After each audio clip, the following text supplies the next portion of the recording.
comentari per part de Milosevic sobre el pla de pau, però sí que el seu entorn ha donat signes d'acollir de bon grat aquesta proposta.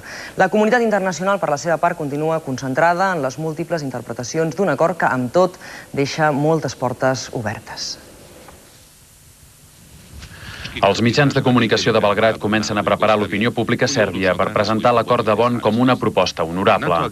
Slobodan Milosevic, que no apareix públicament des d'ahir, guarda un discret silenci mentre el seu entorn prodiga gestos de bona voluntat. Els portaveus iugoslaus han acollit favorablement l'acord firmat per Occident i Rússia i l'agència oficial Tanjug també n'ha parlat bé, encara que ha insistit que queda molta feina per fer i que cal que l'aliança aturi els bombardejos.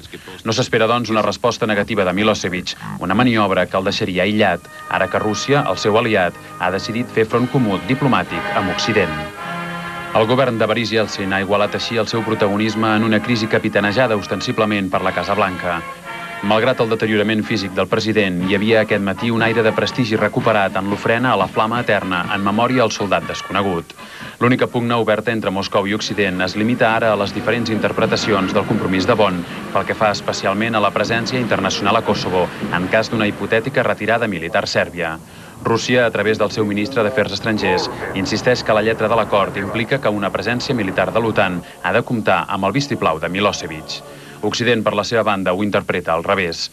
El president francès Jacques Chirac, en una reunió amb els premiers alemany i polonès, tradueix l'acord en el sentit que la presència internacional ha de ser militar, a l'estil de la que ja funciona a Bòsnia-Hercegovina.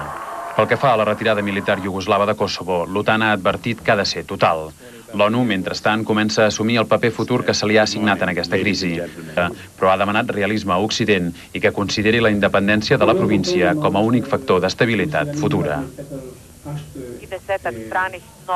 Són imatges de la ciutat iugoslava de Nis. Destrosses, segons la televisió sèrbia, causades pel bombardeig aquesta matinada contra el centre de la ciutat per part dels avions de l'OTAN. Seria la primera vegada que aquesta ciutat, ja castigada durament per la campanya aèria aliada, rep les bombes en ple casc urbà. Les autoritats iugoslaves estableixen en 15 les víctimes mortals i en 70 els ferits, tots civils. L'atac amb projectils de fragmentació, segons Belgrad, hauria caigut en una zona on hi ha un hospital municipal, la universitat i un mercat, i per tant, diuen les autoritats iugoslaves, no acull cap objectiu militar o policial. Durant els bombardejos d'aquestes últimes nits sobre Nis, la segona ciutat més important del país, 4 civils haurien resultat ferits, 2 d'ells greument. La resposta de l'OTAN ha estat l'habitual en aquests casos. Els seus avions tenien com a objectiu un aeròdrom i una antena de ràdio i no disposaven de cap informació independent sobre víctimes civils. Lacònicament, el portaveu de l'Aliança ha assegurat que s'ha posat en marxa una investigació per aclarir els fets. Fins ara, els bombardejos erronis de l'OTAN han causat unes 300 víctimes civils. Belgrad parla d'un miler de morts, sense distingir entre civils i militars.